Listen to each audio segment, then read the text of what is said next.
back, ladies and gentlemen, to the Power on Productivity project. Today I've got POPP tutorials for you. Lesson 0, getting started. We've got a lot to cover today, so I'm going to try to keep it quick for your viewing pleasure. And in traditional POPP fashion, we're going to take a big topic and break it down into as many little chunks as we can to make it easier to understand, follow along with, and a less overwhelming task. So our first task is to download the spreadsheets. Our second is to set up a Google Drive account. And this does not mean creating one from scratch. If you've already got one, then we're just going to show you how to set up the folders and spreadsheets in it. If you don't have one, I'll include a link in the description, just a quick tutorial on how to make one. It's free and easy to do. Third, we're going to choose our triangle of interest tasks, and then going along with that, choosing your categories and unique codes, inputting your courses, setting up categories in courses and sheets, and I promise you this will all make sense as we get going, setting up habits, and finally the finishing touches. If you follow along with me, it won't be that much of a challenge, so I encourage you to do so. Alright. So first we navigate to the POPP updates page. I will include a link in the description of this video. This was also mentioned in the previous video. It's a shortened URL, so you're not going to have to type this whole long thing in. It's very easy for you guys. So if you have any questions along this whole process, I'd like to bring this up now, that you can email poweronproductivity@gmail.com at any time. I will respond in 24 hours and help you with your problem or respond to your just general comment about the project.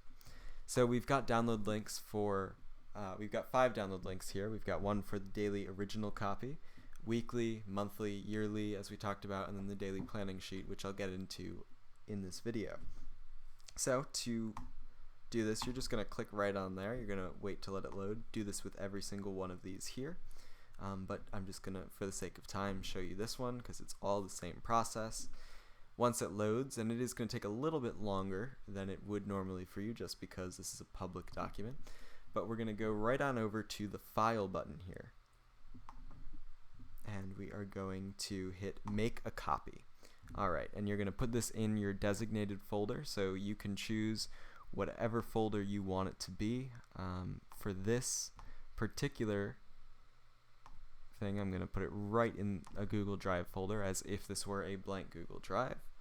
Put it right there, and there you go. Now it's there. You don't have to worry about it. I went ahead and did all of this before, but it's the same process, and I just changed the names of these to get rid of the copy of. And to do that, very easy, you just go down to rename and delete that part right there. Alright, so now that we've done that, let's check back over to our to-do list here, and we see that we have downloaded the sheets, and so that's all set. We can mark that one off as done. Excellent. So next we're going to learn how to set up the Google Drive. So this is a pretty simple process, but what you're basically going to do is put one folder, designate one folder as original copy. So that's right there. I usually like to add a nice little color to it, and you do that through here. We'll put it bright red for now. And then you're going to put your year, so it's currently 2017. And then as you go along, I'm not going to do it right now, I'll just do it for the current month. You're going to add the month, so it's currently May, inside of that, and then inside of that you put your week, so it's currently the 3rd week of May. And then if I jump on back here, what I would usually do is make a folder for the day. You'll see more about this in a little bit. So it's currently the 28th. So you put that right there, and you're good to go. You put everything for the day in there, and then just drop it into the appropriate folder later on. Okay, so that's pretty much it for setting up your Google Drive and getting it ready. Really all that we need to work with and worry about right now is this original copy folder. So let's move right on back over to our checklist and notice that we are already 2 done. So we'll check this one right off. And now we're going to move on to choosing your triangle of interest tasks. So I've done this ahead of time, again to save time, but here are my 3. I've got business, health, and learning. I talked about this more extensively in the introduction, but you can essentially choose whatever 3 categories you think you most want to improve in, or you think best fit your life. If you're having a little bit of trouble with that, I would recommend building it up into smaller categories first and then working backwards. That might be a useful strategy. You may do up to 8 of these categories that it will track time on under each interest task, and you'll learn how to add more if you should need it later. And so you'll see here for me, I've got under business, I have business learning and business. I have health, I have self-betterment, which is just general working on the self, exercise, cleaning, rest time, meditation. And you'll see these 3, 4, and sometimes 1 letter codes here. This is the input for the sheets. I went over this a little bit in the intro, but you'll see it more in depth. So you're going to decide what is a quick little code that I will remember, and of course you can write it down, but that you'll remember, that you can put in, and that it will assign whatever value you're trying to your overall task. So now that we've done that, we can move back over to our to-do list and check that one off. We are already 3 and 4 done. So now we just have to input the courses and then set up categories and courses in the sheets. So by inputting the courses, I just mean going over to our yearly overview. You're going to want to do this at the beginning of every year. And once this is open, we're going to navigate to the yearly planning section. You just click on it right down there. And once it loads, what you're going to do is just outline a general plan for your year here. You're going to put habits down, or goals down below, habits right here, and specific courses. So you put the course description, your start date, end date, the category under which it resides, and your class code, which is what we talked about above. That's really all that you have to worry about on this sheet for right now. It's going to calculate all the rest for you nice and easily. A lot of these principles that I'm going to go over now for physically inputting every category and interest task into these sheets can be translated into the weekly and monthly as well. So I'm not going to show you every single step along the way of that, but you'll be able to see how to do that from the examples that I'm setting forth to you right now. So here we are on our just open copy, and the first thing that we're going to want to do is change these interest tasks right here. So to do that, it's very simple. You just hit, if you're on PC, you hit Control H. If you're on Mac, you hit Command Shift H altogether. And when you do that, you're going to be greeted with this little message box right here that says find, replace with, search. And what you're going to do is put in your first interest here. So you're going to put interest 1 space. The space is very important or it won't work. Then you're going to replace it with whatever your interest 1 task is. So for me, I think I said it was business. And we're just going to match case, make sure this says all sheets, replace all, yes, and you'll notice that interest 1 has been replaced with business there. It will also do that on the graphs once the graphs update. Anywhere where it said interest 1 on these documents before, that is changed. You're going to do the same process for interest 2 and interest 3 on the yearly, monthly, and weekly as well. So I'm just going to skip ahead so that you don't have to watch through all of that, but that's all that you need to know. Alright, so as you can see here, I have all of my interest tasks customized to what I want them to be. That was pretty easy. If you need a refresher on how to do it, you can just go right back. And again, this is going to update anywhere where it said interest 1 with business, interest 2 with learning, and interest 3 with health.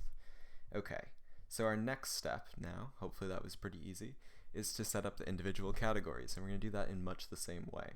So to do that, you're going to go up and click these 2 little arrows here. And we have all this code that comes up. But don't worry, it's not as scary as it may seem. It's pretty easy to do. We'll start off in the same way. So if we go back over here, we'll notice that under business, which is my first interest task, I have 2 subcategories, business learning and just plain old business. So we'll start with this one. We're going to replace this, and all that you do is, again, Control H, sample 1 space, and then your name of the category, match case, replace all, yes. and it's going to do that no problem. Take care of that anywhere where it said sample 1 before. Now the only other thing that you have to do is highlight this whole row of zeros. You don't have to worry about them other than this. You can see that the business was updated down here. It's just shifted over to the side, but don't worry about that. So once you've highlighted this whole column, you're going to, again, hit Control H, find sample this time, and no space when you're doing in with the zeros, and replace that with whatever you want your code to be. So that's BIZL. Make sure that you hit match case and also search within formulas. Replace all, and it should replace 119 instances as it does with BIZL. Okay, so you would do that again for your second sample. I'm going to speed this one up so you don't have to watch it, but this is basically how you do it for all of the following ones. Alright, so now that I've completed inputting all of my category-specific code and titles here, as you can see, we have business learning, like we inputted before with the code BIZL, business with BIZ. The reason why I skipped these is, and this is an important thing for you to remember, is that each interest task may use up to 8 categories, 8 subcategories here. So the first 8 are assigned to the first interest task, then you have 9 to 16 to the second, and 17 to 24 for the third. So we can see down we're here at my second interest task. That's what's over. So we have all of these. Doesn't matter which one you click, it's going to show you what you need. And this is just proof that I am following along with you guys. Alright, so I would say that that took me about 5 or 6 minutes total to do, so it's really not that big of a time commitment, and we are all set with setting up our categories. So the next step that we're going to do is set up our courses, and that's a very, very similar process with just one very small added detail that will be immensely helpful in the end. So to do that, I'm just going to run through the same process that we did before, which is Control H on PC and Linux, Command Shift H on Mac, and you're going to find course 1 space, and you're going to replace it with the name of your course. For me, that's CS50. Replace all, yes, excellent. And now, as we did before, you're going to highlight this whole column, highlight this whole column there, and replace sample, no space at the end, with CS50, which is the code for my specific thing. Click both of those boxes, replace all, and you'll find that it replaced 119 instances as it should, and our totals are down here. Don't worry that it's a little shifted to the side, that's just the way that the formatting is. I promise you that the data is all correct. So the next little mini step that I had talked about previously is just that we want to add this time value to our overarching category of computer science, as this is a computer science course. So this is valuable to me because I want to know how much time I spend overall in computer science, and the course is just a subset of that. So to do that, all that we're going to do is scroll on over to our bottom bar here where it says computer science. This is the category that I want to add to, and we're going to hit the little plus there and just click right on the total for CS50. That's all that you need to do, and now it's going to add all the minutes spent in CS50 to computer science, but this will not be redundant data, as to our total minutes will only be added from computer science. It will keep these data values as isolated for our yearly overview in the end. So that's great. Now let's just test to see if it works, and then we can move on to our next step. So we'll just go right there. And what can we do? We'll put in example. We won't do a multiplier for now. We'll say 23 minutes, fine. We'll say CS50, which is the one that we just did. And perfect, everything is learning because that's all that I've put in at this point. And if we go over, we should see that, yep, learning has increased to 23, computer science has 23, so does CS50, and on our back page here, 23 total minutes, 23 on computer science, 23 on CS50. So you're just going to keep repeating this process again like you would in creating the courses, and that will put it all under your subcategories if you should choose to have that. So let's move back over to our to-do list here, and we'll notice that we have completely set up our categories and courses and sheets, so that's excellent. And now we're just going to move on to setting up the habits. Great. So if we go over here, we'll notice that these habits are in standard form as they were before, and to change them, you're going to do the exact same thing that you did for your categories and courses, which is just that Control H again, change habit 1 space to whatever you want the name of your habit to be. For time's sake, I'm just going to skip ahead and do that for you guys now, and I'll meet you back in a minute where we can do the more interesting stuff of assigning a point value, and even if you should choose a time value to these presets, so that all you have to do is type in an X and it will add to your totals whatever you want. Hello and welcome back, my productivity masters. It took me about 3 minutes to get all of these in order, and now I can show you the next step. So you can see the habits there that I have designed. I have 3 open slots if I should choose to use them. One that I recommend keeping is the recollection and planning at the end of the day. This is very important to the principles talked about in the online textbook. Okay, so we're going to go over here, and you know what? I'm just going to copy this whole row just to make it a little bit easier because these are blank. So that's good. Perfect. Okay, so all that we need to do here, this is just your input, is you're going to put in the points and the time, right? So I'm going to say that this takes, so getting up, we'll say that's 30 points and it takes 0 time, so we're just going to leave that blank. This, we'll say that's an extra point boost of 35, why not, and 40, and we have no time limit set in there. We would put our categories, so this could be self-betterment for me, and we'll put both of these under meditation. Okay, we're going to just go down here so that I can show you one that does involve time. For example, cleaning, that would be, we'll say 29 points, why not? I have a point sheet somewhere else, I'm just doing this as an example. And we see that it takes 20 minutes. And same thing up here. Reading, we'll say that's 65 points, and we'll say that that is 45 minutes because that's what it says there. Alright, and that's really all that you're going to need to do for that part. You'll notice that if I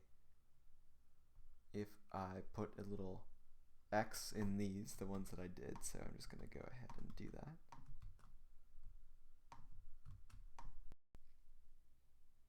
You'll notice that these values at the bottom here, and we just need to click to expand to see them, but you don't need to touch them, so click over here.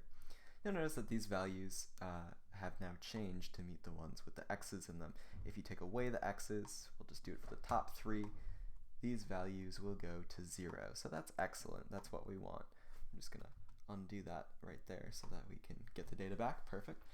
So that's good, and that should contribute to our total points. Remember, we were at 23 points before, now we have 222. Now, you'll notice that the minutes haven't changed, even though I clicked one with 20, and that is a good thing. What we need to now do is add these, if there's time to it, to the category that we want. So for reading, we'll say that that's good for self-betterment, why not?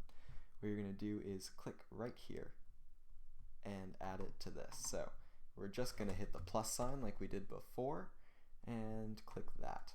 And so that's going to add 45 minutes there, and if you get rid of this X here, that 45 minutes will go away as it did. And same thing down here, I'm going to add that to cleaning, so we're just going to hit a little plus sign and put cleaning.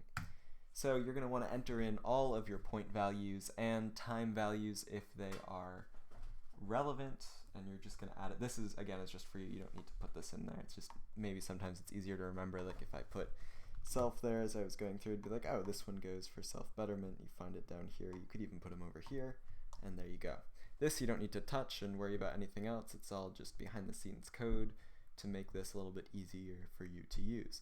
So that is just setting up your habits, and when you go over here, you'll notice that the ones that we put X's in have a little 1, that's just so that the program can recognize that you did it and add it to your totals. So that is it for habits. So let's go back over here and we'll see that what we need, so that we've finished setting up our habits. So we're just going to go into the finishing touches and I'll show you a few more things.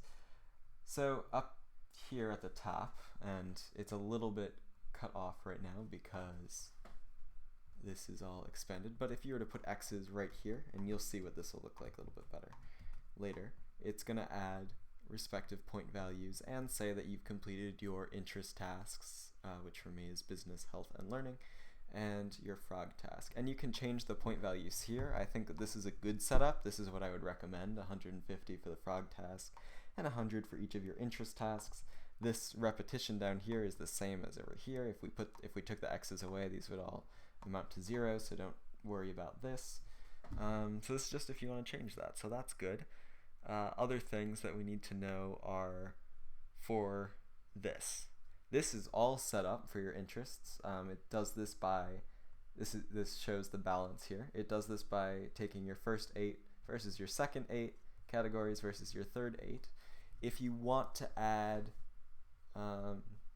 the time values into this, you're not going to have to do anything special except for just add it to whatever the category it is. It will automatically include all of that.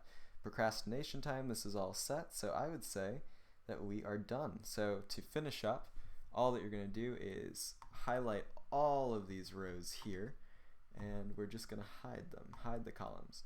And sometimes if this is your first time doing this, there's going to be a little message that comes up right here that will say something along the lines of, like, some data values are hidden. Do you want to include these values in like calculations or whatever it says? You're just going to click that, because if you don't, it's going to imagine like you've deleted everything there. Let's just test this to make sure that our procrastination is working. That's a lot, but there we go. You can see that that's working. Hopefully none of you will ever have a graph that looks like that, but there you go. So that is it for the daily chart, and oh, we should close out all these too, same idea. But that is it for the daily chart. It should be completely customized and set up to your needs at this point. All that we're going to need to do now is just make sure that all of these are consistent throughout your weekly, monthly, and yearly summaries. So to do that, it's just the very same process. Go right in, hit that Control H again, replace what you need, and then you should be all set. And then all that you have to do, as I talked about in the introduction, is just copy this here and bring it right on into your weekly document, and then that's it. That's how you transfer data. You are all set. Finishing touches are done. Congratulations, and I wish you the best of luck on your productive journeys. Thank you.